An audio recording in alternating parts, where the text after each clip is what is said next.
Talk to our environment correspondent who's with me now. So Tom, a bit of a sense there of how big the challenge is for London. Yeah, and the challenge just got even bigger at the weekend. The Mayor Sadiq Khan said he wanted London to be carbon neutral by 2030. It was 2050, so he's brought that deadline forward. It's only 10 years' time.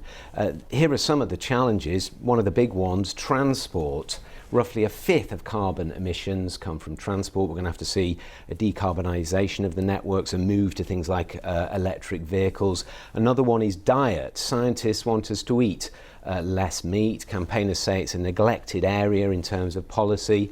Waste is another one. Lots of different recycling schemes in London. Even City Hall concede that all these schemes together are very complicated for residents. And then energy. This is the really, really big issue.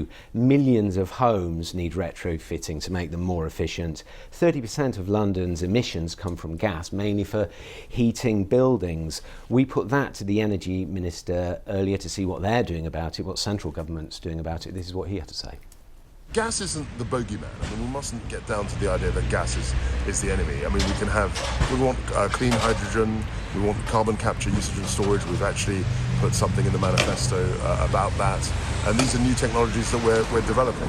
Do you think it's realistic London can be carbon neutral by 2050, let alone 2030, which Sadiq Khan is saying? I think 2030 is too ambitious. But I do think we can certainly make progress by 2050. I think that electric vehicles, transportation, you can have the use of hydrogen in buses, as we've seen in places like Aberdeen. These are things which I think will actually help us get the target. So a difference of opinion there compared to the Mayor?